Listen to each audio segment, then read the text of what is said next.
That car's too close, that car's too close. Lieutenant Chris Boyd is counting the cars trailing tightly behind one another. And when you throw speeding and following too close in it, it's a recipe for disaster. And stopping speeders. 90, 100 plus, easily 100 plus. The result of reckless driving during the busy time, multiple crashes scattered along the interstate Wednesday. That's just from following too close, not paying attention, distracted drivers. For families making the trek before Turkey Day, it's going to be like 13 and a half hours to Washington. And so far, a lot of traffic, rain. Property damage only. Lieutenant Boyd estimates traffic has more than doubled over the past couple days. You're going to have so much more traffic than what you normally would on the roads. It's going to double, if not triple, the amount of cars that are traveling. He's reminding drivers that the Sheriff's Office, Highway Patrol, and other agencies across the state are all out in full force. It's a deterrent more than anything, or just a mere presence of us sitting on the side of the road. Even if we didn't stop anybody, it slows people down. Hello! That one-of-a-kind voice speaking to more than 300 children in our area tonight.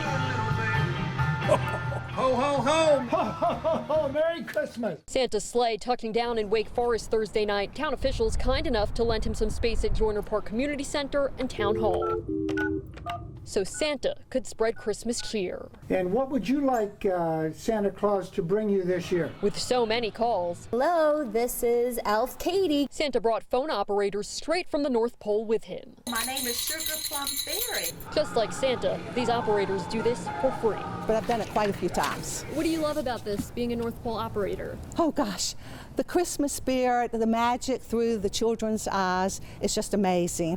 And they get so excited to talk to Santa. For more than a decade, Santa spent a night working out of Wake Forest. And how do you like those Barbies that Santa brought you last year? Well, the goal is to make children happy. I want you to do me a big favor. Mom and Dad get a little gift out of these calls too. Sometimes you could be a little bit more kind and sharing. Santa's job takes skill. You do have a few children that are very shy, they won't say much, and Santa Claus does his best to try to bring them out. Hearing those children on the other end of the line is why this operator is back for a second year. I love the kids, and they're so fun to talk to, and they love telling Santa how good they've been. It won't be long till Santa's sleigh touches down here again. Wonderful Christmas, and I'll see you on Christmas Eve. Merry Christmas. Ho, ho, ho.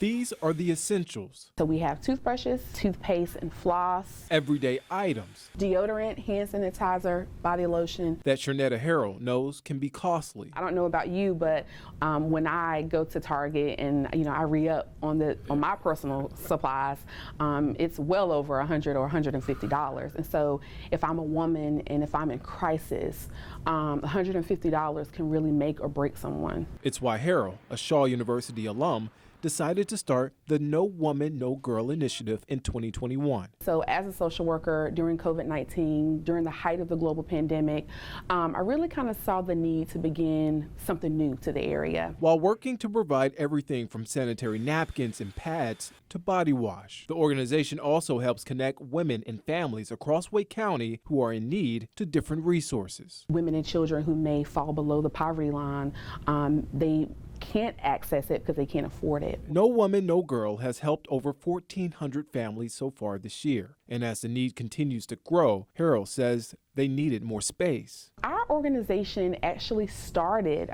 inside Vision Church.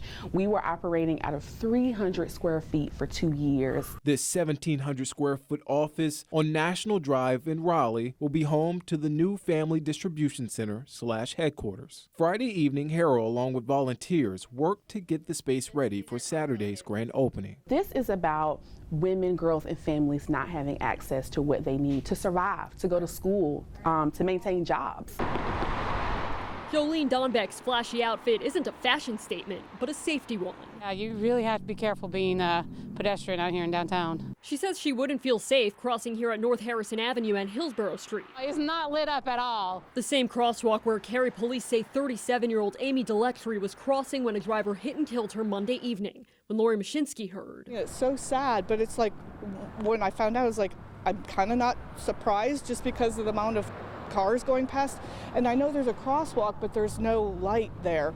So even if you're crossing, I don't know if the cars can see you if it's dark. She wonders if blinking button activated signs like this would help the crosswalk and people stand out.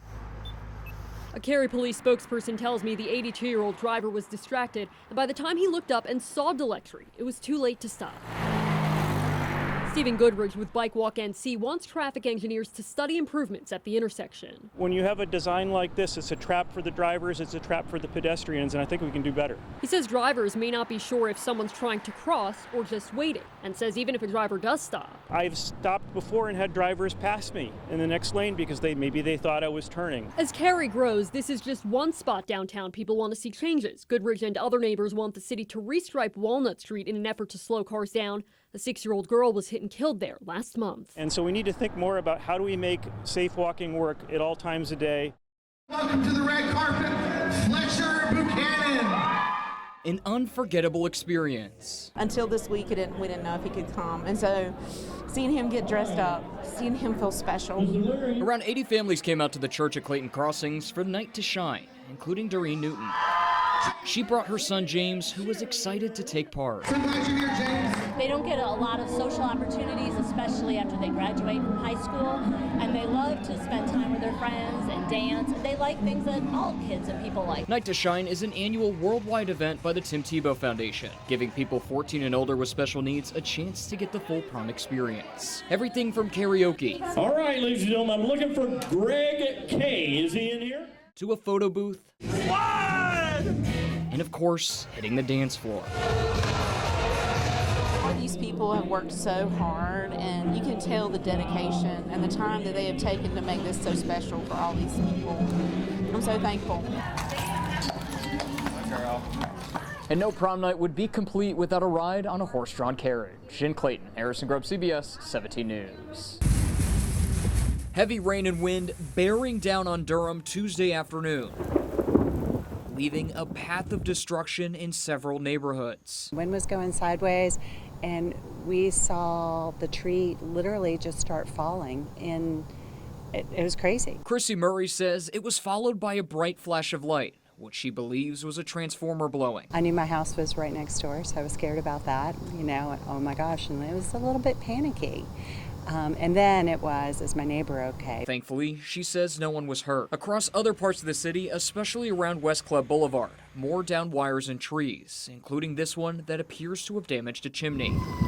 On Iredell Street, this large tree fell in a backyard, narrowly missing someone's car. The storm causing 2 other trees to snap on the street, causing some damage, with many eager to survey the damage and make sure their neighbors were okay. A little farther away, one home's pergola was flipped by strong winds, also damaging fencing in the front yard. My neighbors were all outside watching, so I knew it probably was something. With the severe weather moving out of the area, many now focusing on cleanup as they wait for power to return, with tens of thousands in Durham losing power at the height of the storm. Boxing isn't just a sport for the organizers of this fight in Durham. It's a way to fight gun violence. Rumble in the Rocks' motto, guns down, gloves up. Teaching kids that we could resolve conflict without going to the most extreme violence, and that we could all come together in friendly competition to solve our problems and conflict. Rodney Cameron is the CEO and founder. He uses boxing to lure in youth and young adults, then mentors them, teaches life skills, and helps resolve conflicts without turning to guns. Cameron's coached Marcus Bowes both in and out of the ring for nearly a decade. He'll coach us on what not to do, don't take his steps in life, and it helps a lot. Because at times we get low, get down, we want to do things we ain't supposed to be doing. He just tells us not to do it. The Roxborough group wants to spread its message to other cities. And Durham is kind of plagued with a little gun violence too, so we felt like we could bring a really good message here, and this would be a good spot for it. This week, 2 people were shot and killed in the Bull City, a Duke graduate student and a 17-year-old. While the number of people shot is down compared to the same time last year, the number of shootings are up. DeAndre Mincer's lost too many friends and family members to gun violence, deciding a few years ago to pick up the gloves and a cause. It means a lot because, you can live to fight another day. So, yeah, it means a lot. Put them guns down. So many young lives being lost out here. When it comes to our devices, everybody is on their phones. There's no doubt accessibility is everything. I mean, everything's at your fingertips. The more information we have, the better. That's why Garner Place are becoming more accessible through an app. It's a tool that we can use to better communicate with our residents. Under a single source, Captain Chris Adams says people have easy access. You can command an officer here, and it goes to that page. To contact their officers, locate local resources, and receive alerts. Pay a ticket, register an animal, renew your license or registration. He says the app also allows you to file a report, view sex offenders in your neighborhood, and even file a complaint or compliment an officer. And if you want to apply for a job at the agency, you can do that too. People are on their phones an average of 150 times a day. So what better way to reach people and for them to contact us? Adams says at a minimal cost, they were able to budget the mobile app from a private developer that builds apps for law enforcement, public safety, emergency management, and public health agencies in more than 40 states. It's really practical. I mean, like I said, the more information we have, the better, especially safety of our kids. It'll help us push things out and give people an opportunity, another way for them to contact us in a non-emergency situation. Officers say it's a valuable tool, but not a replacement to dial 911.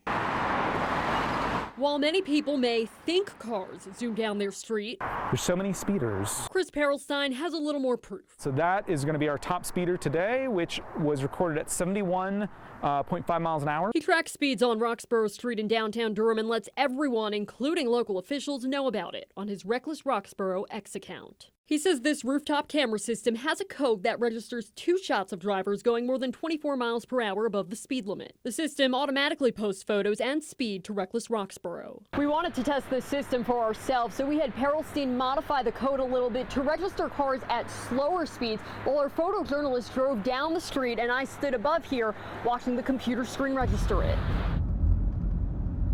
The system registered about 5 miles faster than our speedometer. Perelstein knows the speed isn't always precise, but says the goal is to paint a picture of the traffic trend.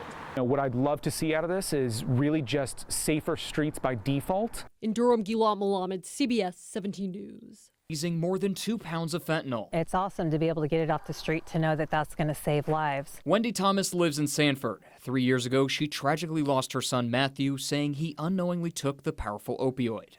He was just 20 years old. He got a Percocet from an acquaintance, and it was a fake pill. It was fentanyl. And after I found out what happened, I did some research. I was angry, that this is happening. So she started Matthew's Voice, speaking at schools and providing resources for teens to understand the dangers of the deadly drug. And it shows what percentage. One powerful tool she uses is showing the minuscule amount of fentanyl considered a lethal dose. According to the DEA, only 2 milligrams of fentanyl can be deadly. How much brown sugar is in this container? Meanwhile, what police found 2.2 pounds about this brick could be enough to kill nearly 500,000. And that is enough to kill every person in Lee County 7 times. In the memory of her son, Thomas hopes to save other families the trauma of losing someone to fentanyl. After I'm done, I feel good. I feel like I had to have made a difference to somebody. Down the road, somewhere, a life is going to be saved. City works that under attack. What do we do? Stand up like that. It's a show of support you don't always see for sanitation workers, as they came forward to speak at this rally in Durham. When I stand up here, I get emotional. Okay. That's okay. Because this is my family. These sanitation workers who haven't picked up the garbage in Durham in nearly a week plan to return to work Tuesday. The strike is over money. They want a $5,000 bonus and other conditions. But after days of trash piling up, they said it's time to fight and work. It's not over. It's for the citizens. We're doing this primarily for the citizens. Throughout the strike, the city has asked residents to keep their bins on the curb, saying crews would work over the weekend to collect missed routes. The union representing the striking workers says the city contracted private companies to pick up the trash. While city workers are ending the strike, they say the hard fight to get their demands met is just beginning. Even though we're still in the fight, we have to give some kind of leeway. And our leeway is to give these people what they need, and they deserve to have their trash picked up. And they picked up a lot of community support along the way. For us, it's nothing new to see them out because we see them every day. But to see them out here right now, we appreciate it just that much more. Get set! 18 boats made only of cardboard, glue, and duct tape racing around 1,000 feet down the Neuse River for the 4th annual River Rat Regatta. It's a great event. It's something different. It's something unique, something you don't see every day. While participants are limited in what they can use to build, they can flex their creativity when it comes to design. Everything from a cardboard replica of a battleship to a canoe shaped like a Cheeto. Every year it's that way. Like, you have so many different boats. It's awesome. Some competing for the very first time Saturday, while others like Carter Dale hope to repeat their previous success. We're returning champs and trying to win it again. Carter worked for weeks with his grandfather to build the boat, encouraging everyone who came out to the event to sign it for good luck. We won it last year called Not a Yacht. I was with my buddy. Now he's old enough and now he can do it with me. I've been waiting to do it with my brother. Event organizers are hoping for continued success as they promote the community's access to the Neuse River. It's an opportunity to bring recreational opportunities to the Neuse River. We've got a great resource here in Smithfield, and we're trying to bring attention to it. Participants competed for a chance to win various prizes, including for best time, design, and most memorable sinking. From the live music to food trucks and games, families drop their phones and electronics, heading to Joyner Park in Wake Forest for an afternoon filled with fun. Just come out and talk and communicate and spend time together and actually face-to-face and interact with each other. Ruben Wall is a director for Wake Forest Parks Recreation and Cultural Resources Department. He says it's an event put on by Park Advisory Board members, asking residents to simply come out and unplug, encouraging less time behind screens and more time in the moment. Just not being able to interact with everybody, right? And then missing things, you know, that old adage, you're looking down and the world is right here. You know, to be able to come to one of our central points here in Wake Forest and just to enjoy time together. Theo, one at a time. Barbara Schneider and her grandchildren are hoping to do just that. I'm a grandma who refuses to get them toys that have batteries. So I feel that there's a lot of value to not being on electronics all the time. In addition to taking a moment to unplug, Parks and Recreation staff said they also wanted to take the opportunity to get feedback on their future and existing parks. For the next year, we're going to have what we call Play It Forward, where citizens can provide input on how they want their parks to look, what they want in the future, how they want their parks to grow. Wall says it's part of the kickoff to the department's new master plan to improve the town's facilities, including Wake Forest's 12 parks. Wall says they're encouraging families to become healthy, active, and involved. You know, we all went through something some years ago with COVID. And so now we're back out, people are enjoying themselves. And I think we have a different appreciation for what we have and the amenities that we have here in this town. He says building community starts here. Oh, Leo's taking his moment of fame there. Stampede of Love mini horses are gearing up for their big day at the Raleigh Christmas Parade. I think it's the best way to heal the community. They still need to come out. We still need to have a good time. It's for the children. Although there won't be any cars or trucks, Kiwi and her siblings will be there along with many others. I want to see what they do to make up for it because I know that they will. They're going to have extra balloons, a lot of different things. I'm sure there'll be more horses in there. Parade organizers with the Greater Raleigh Merchant Association want people to honor Haley Brooks by wearing teal. Here you go, buddy. Her favorite color. We are actually going to be wearing teal hats this year on the parade. Teal daisies and lace. Business owner Luna Nickerson is busy building teal bows with dancers and angels. Actually, I was able to find a set of angel wings. At her parade side booth, she's hoping to see more than just teal, but a sea of smiles. I hope that all the kids who were there get to come back and make it a better memory. Any additional profit she makes, Nickerson says she wants to give back to the Shine Like Haley Foundation, created by the Brooks family. And so you have all these communities coming together, and I really hope that it's healing for them. I really care about reducing waste. Tony Mason sews shopping bags and drops them off for free at local grocery stores. I love it, and they love getting them. She's been a part of a multi-year effort to cut down on single-use plastics in Durham. You have to start somewhere. Every little bit counts. Durham City Council was supposed to take up an ordinance that would make plastic shopping bags 10 cents each, ban plastic utensils while someone's dining in, and ban all single-use plastics in the city's own operations. Most of it gets trucked to a landfill.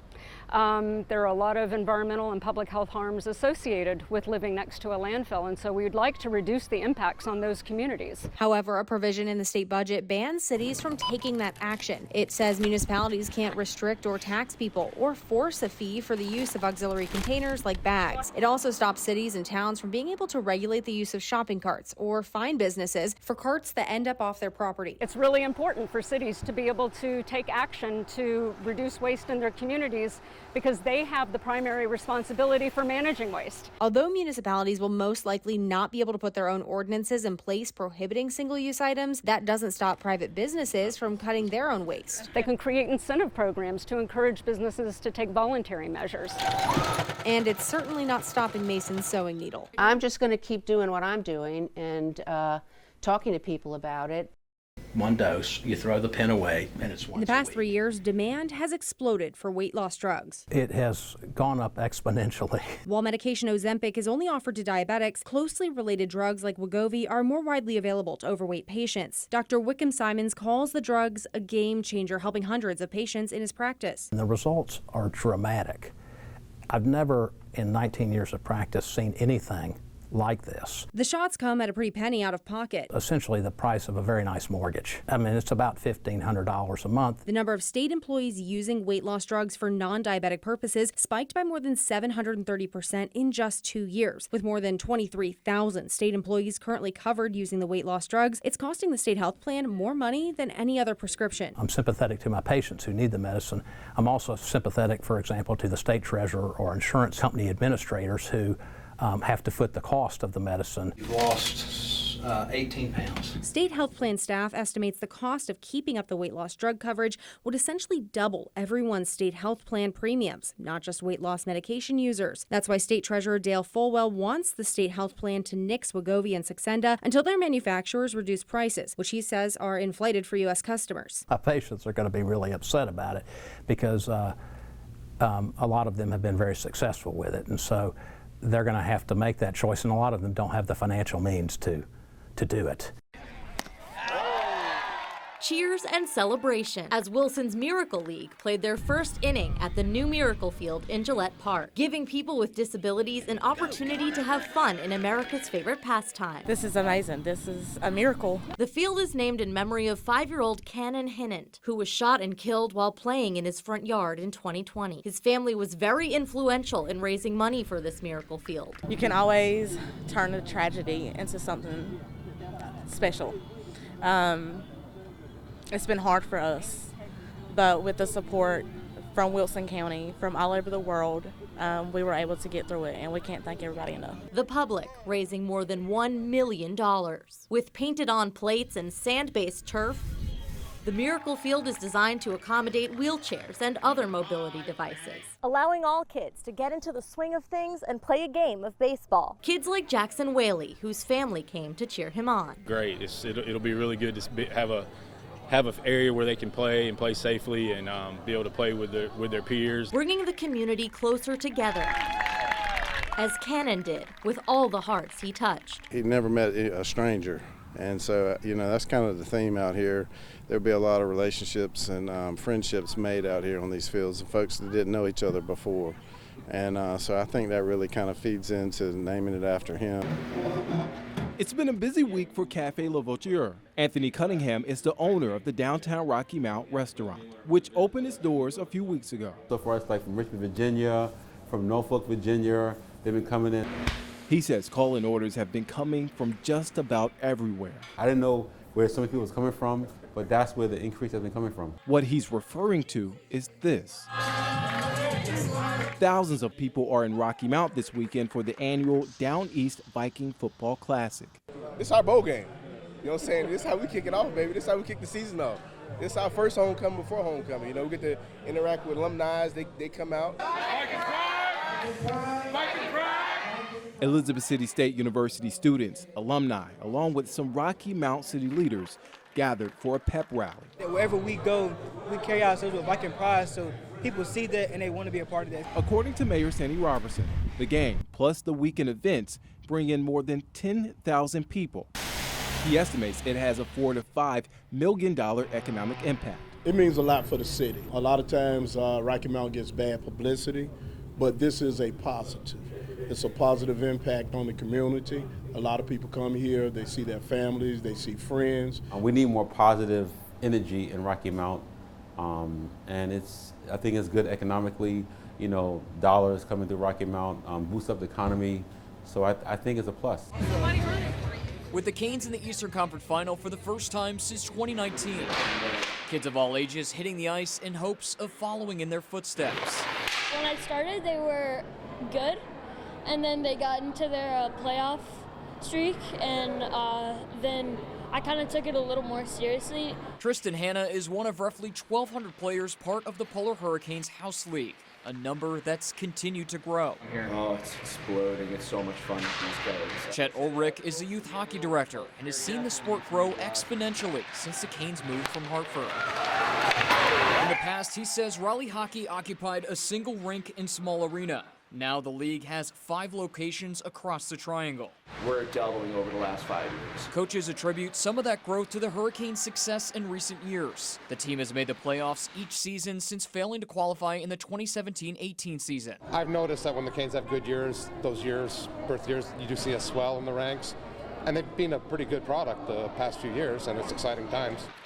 The Polar Hurricanes Hockey League has had to continue adding different age groups to keep up with demand. Ulrich says Raleigh continues to disprove the misconception that hockey can't be successful in the South. Hockey doesn't only work in the South, it's amazing in the South because you could go play in like these guys are right now. You're on the ice in 1 minute, and next minute you're in shorts and a t-shirt. A sea of happy Tar Heel fans. Win too. Yes, I knew from the very first time. UNC! After Carolina's huge win over the Duke Blue Devils. If I had got a ticket, I would be there, but I'd rather be here at Franklin, storming, having a I think if someone took a blood test of me right now, it would be like literally Carolina blue in my veins. Tar Heels doing everything they can to celebrate. Trees up and down Franklin Street filled with people. A party fans say is only bested when Carolina cuts down the nets in celebration of a national championship. It is phenomenal. It is top of the top other than winning a national championship. I think the only thing that tops this is beating Duke in the Final Four for Coach K's last game. Recent polling continues to give Donald Trump the edge over Joe Biden in North Carolina. This week, a new Meredith College poll has Trump with a 5-point advantage. But Moody's Analytics, known for its financial forecasting, has Biden winning North Carolina, but only by 0.3 of a percentage point. Co-author of the report, Justin Begley, explains what went into Moody's calculation. So we control in our model for things like gas prices, consumer confidence, income trends, mortgage rates, but then also things like voter turnout. They also looked at voter fatigue, popularity, and potential spoilers. Voters are reluctant to allow any one party to be in office for longer than 8 years at a time. And then also like approval rating and the amount of the popular vote that a third-party candidate might win in any given election. The forecast can certainly change in the coming months. Who knows what could happen between now and Election Day? Just think of the pandemic's impact on 2020. Despite losing the presidential race that year, Trump won North Carolina, but only by 1.34%, the closest margin of any state. Regional economic conditions are one of the reasons Begley says the 2024 race appears to be so tight. Consumers are spending, but they don't feel good about it. So I think the Biden administration is really going to be put to work over the next couple months leading up to the election to convince voters that the economy is as good as he says it is. But at the same time, Trump can single out inflationary prices and interest rates. Moody's also takes population growth into account. As population trends have shifted, with many blue state workers moving to states like North Carolina, we're seeing an increasing trend where more states are becoming like swing states, like North Carolina, for instance. Lily Kaltis says it's a day she will never forget. It was just so exciting because I didn't expect to get up this morning and meet the president. She says she, along with some other ladies, walked out of their businesses hoping to get a glimpse of the president. It was definitely an amazing experience, and I mean, I'm going to remember this forever. Talk about being at the right place at the right time. These ladies say they walked fast to Falls of Neuse Road and were greeted by lots of police and Secret Service. And they said, oh, yes, you can take a picture. There's no problem. And they said, but would you like to meet the president? And that's when this happened. They even said the president grabbed their phones to capture this moment. He said he was sorry for blocking the traffic for our businesses. And it doesn't stop here. President Joe Biden was actually getting food to come here about a mile or so down the road to Eric Fitt's house. It's just been an amazing experience. Fitz is the senior director leadership coach with Wake County Public School System. He says the president sat down for a 45-minute kitchen table conversation with him and his sons. But to say that we had dinner together with my sons has been an amazing experience. He says he had a burger with President Biden, and his sons, Carter and Christian, had nuggets or tenders along with fries and milkshakes. We talked about him going to college, talked about sports, talked about education, talked about just the state of the economy and where we are right now. He says the president also talked about his student loan forgiveness plan. I'm one of the beneficiaries of the student loan debt forgiveness. Fitz says his degrees from South Carolina State, the University of South Carolina, and East Carolina University led him to accumulate a lot of debt. He says to have his loans forgiven will help him build generational wealth for his sons in the 10th and 7th grade. Super proud of him. Happy for him. I feel like amazing for him, exciting, and just like proud of him. If Santa missed your house, there is no need to worry. The town has set up this mailbox downtown. It goes straight to the North Pole, so you could send a letter to Santa. You just have to mail it by December 22nd. In Wake Forest, Gillette Mohammed, CBS 17 News. For Thanksgiving Day travelers, AAA says the best time to hit the road is before 10 a.m. or after 5 p.m. Reporting for CBS 17, I'm Lillian Donahue. These devices spiked over 500% in recent years. In Raleigh, Harrison Grubb, CBS 17 News. Poe Hall will remain closed into the spring semester as the university figures out what measures they have to take. Reporting from NC State, Lillian Donahue, CBS 17 News. Tens of thousands of people across the city lost power in the immediate aftermath of the storm. In Durham, Harrison Grubb, CBS 17 News. He says he constantly prays for the victims' families. In Durham, Gillette Mohammed, CBS 17 News. Just to afford rent, and that's taking up about 30% of their salary. Reporting in Raleigh, Greg Funderburg, CBS 17 News. But there's no indication of whether they saw him since then. In Morrisville, Gillette Mohammed, CBS 17 News. Charlotte recently surpassed their total from last year. At RDU, Harrison Grubb, CBS 17 News. Say this shooting does not appear to be random, and there's no threat to the community. In Morrisville, Harrison Grubb, CBS 17 News. Police say there is not believed to be any threat to the public. In Apex, Harrison Grubb, CBS 17 News. It is asked to contact either police or Crime Stoppers. In Durham, Harrison Grubb, CBS 17 News. So they're asking the public to provide feedback so they can make adjustments as needed. In Garden, Mariah Ellis, CBS 17 News. UNC is making available, including counseling, to help them through this difficult time. In Chapel Hill, Harrison Grubb, CBS 17 News. The Wake County Sheriff's Office will be taking over this investigation since it is in their jurisdiction. Mariah Ellis, CBS 17 News.